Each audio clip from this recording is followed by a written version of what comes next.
Hello, all my dear students. Today we are going to learn a beautiful poem that is Somebody's Mother. In this poem, we are going to learn how one cares for and love for others, how one shows his gratitude for the elders or for others. So let's get started. A woman was old and ragged and grey and bent with the chill of winter's day. The streets were white with a recent snow, and the women's feet with age were slow. Now we are going to see the Hindi meaning of this poem.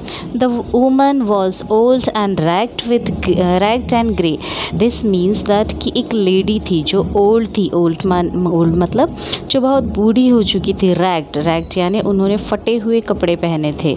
And grey जिनके जो बाल है वो सफ़ेद हो गए थे, grey हो गए थे. We do not use white hair, we use grey hair. Grey hair मतलब सफ़ेद बाल. And bent with the chill of the winter's day, जैसे कि वो विंटर्स डे थे और विंटर्स डे में ठंडी के कारण पहले ही वो जो लेडी है वो काफ़ी बूढ़ी हो चुकी थी. और इस कारण भी कि ठंडी के दिन थे, उस कारण उनकी जो बॉडी है वो बहुत ज़्यादा बेंट हो गई थी. आपने बूढ़े लोगों को देखा होगा कमर के पास का जो हिस्सा है वो बेंट हो जाता है, तो वैसे ही ये ठंड के कारण हो गई थी. The streets were white with recent snow, और अभी अभी रास्ते पर बर्फ़बारी हुई थी. बर्फ़बारी जैसे हमारे यहाँ बारिश होती है, वहाँ विंटर सीज़न में स्नोफॉल होता है. सो इसी कारण स्नोफॉल की वजह से सारे जो रास्ते हैं वो बर्फ़ से भरे हुए थे. And the woman feet with age were slow, और बुढ़ापे के कारण वो जो बूढ़ी माता है उनके जो पैर है वो काफ़ी धीमे धीमे चल रहे थे. At the crowded crossing she waited, jostled aside by the careless throng of human being who passed her by, unheeding the glance of her anxious eye.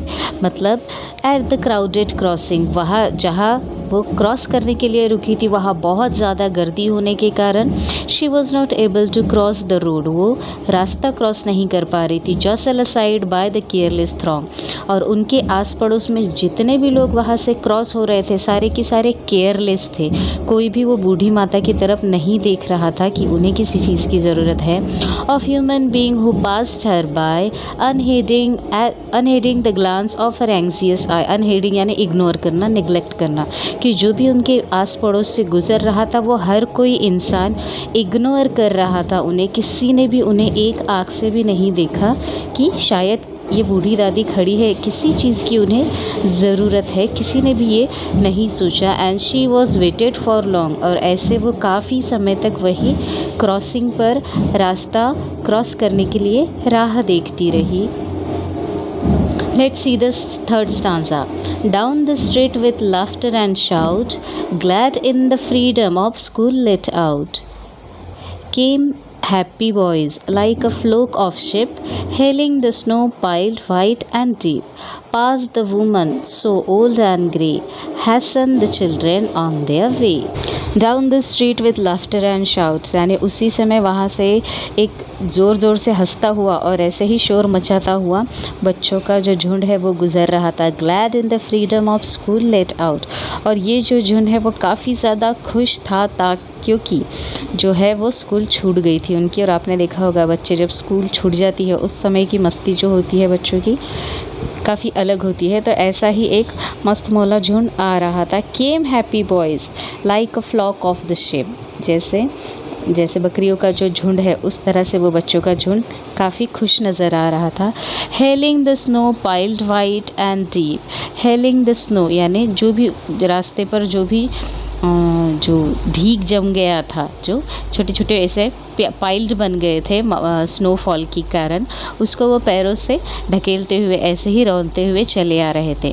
Pass the woman so old and grey, वो भी उसके बाजू से उसके side से सारे के सारे निकल गए. Hesson the children on their way, लेकिन इन बच्चों ने भी उस ओल्ड लेडी की ओर ध्यान नहीं दिया. Next stanza.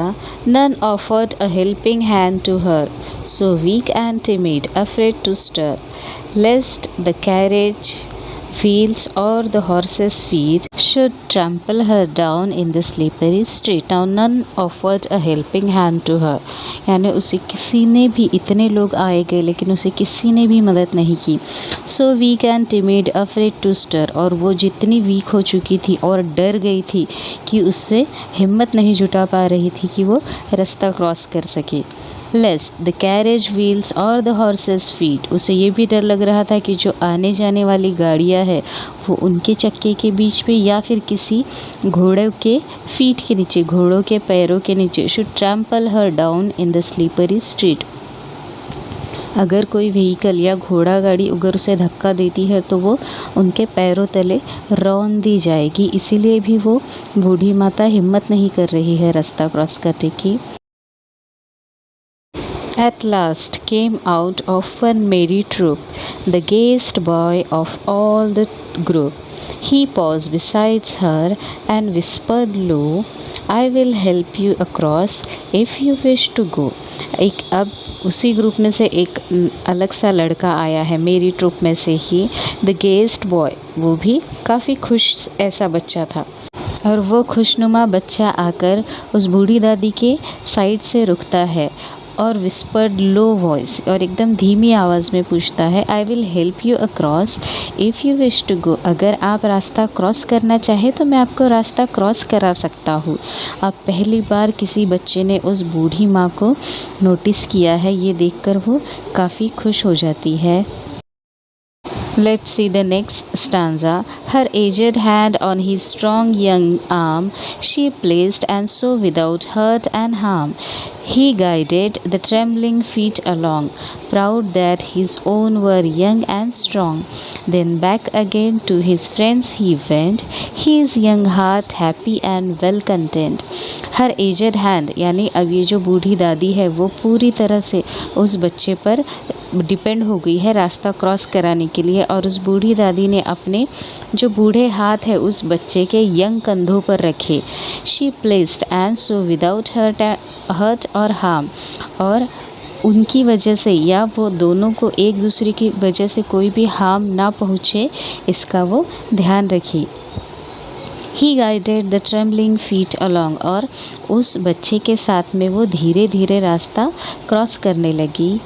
Proud that his own were young and strong, और वो जो नन्हा सा लड़का है वो भी खुद को काफ़ी अच्छा महसूस करने लगा कि वो किसी के काम आया है. And then back again to his friends he went, और जैसे ही उसने दादी को, जो बूढ़ी दादी माँ थी, उनको रास्ता क्रॉस करा दिया, वो अपने दोस्तों के पास चला गया. His young heart happy and well content, और उसके चेहरे पर और दिल में एक अजब सी खुशी थी वो दादी माँ को रास्ता पार करा देने की. She is somebody's mother, boy, you know, for all she is aged and poor and slow, and someone sometime may lend a hand to help my mother, you understand. If ever she is old and poor and grey, and her own dear boy so far away. अब वो बाकी बच्चों के पास जाकर कहता है कि she is somebody's mother, कि मुझे उसकी मदद करना ज़रूरी है क्योंकि वो भी किसी की माँ है. For all she is aged, क्योंकि वो बहुत बूढ़ी हो चुकी है, गरीब है और काफ़ी धीमी हो गई है उनकी जो चाल है उनकी उम्र के कारण. एंड समवन समटाइम में लेंड हर अ हैंड, और कभी न कभी कोई किसी न किसी समय मेरी भी माँ को ऐसी ही मदद करेगा. तुम्हें पता है, if she is old and poor and grey, जब मेरी भी माँ बूढ़ी हो जाएगी, जब वो शरीर से कमज़ोर हो जाएगी और उनके भी बाल सफ़ेद हो जाएंगे, उस समय जब उन्हें किसी की मदद की ज़रूरत होगी, उस समय कोई तो आएगा, मेरी ही तरह कोई तो आएगा जो उन्हें ऐसे किसी भी काम में, चाहे वो रास्ता पार कराने का काम हो या फिर ऐसे किसी भी काम में उनकी मदद करेगा जब उनका बेटा उनके पास नहीं होगा. जैसे कि इस बूढ़ी माँ का बेटा आज इनके पास नहीं है और इन्हें जब मदद की ज़रूरत पड़ी है तो इस बेटे ने मदद की है. तो इस समय ये बेटा भी बहुत ज़्यादा खुद पर नाज करता है कि वो किसी के काम आया है और उसको एक बहुत अच्छी फीलिंग अपने दिल में होती है, बहुत ज़्यादा समाधान अपने दिल में होता है कि आज वो किसी के काम आ सका है. Somebody's mother bowed low her head in her home that night, and the prayer she said was, God be kind to that noble boy who is somebody's son and pride and joy. Mary Do Bryony. She has written this poem. This is a beautiful poem. Now she is telling that lady is praying for that boy. अब वो जो lady है, जिससे वो जो बूढ़ी lady है जिसे उस बच्चे ने हेल्प की है, वो अपने घर में जाकर भगवान के सामने सर झुकाकर प्रे करती है उस लड़के के लिए जिसने उनकी रास्ता पार कराने में मदद की है, और भगवान को ये कहती है कि भगवान को कहती कि उस बच्चे को आप सारी खुशियाँ दो जिसने आज मेरी मदद की है। वो किसी का बच्चा है, आप उसको हर खुशी प्रदान करो। So here we have finished with the beautiful poem. If you like the video, please like, share with your friends, and please subscribe the channel for more such easy and interesting video. Thank you.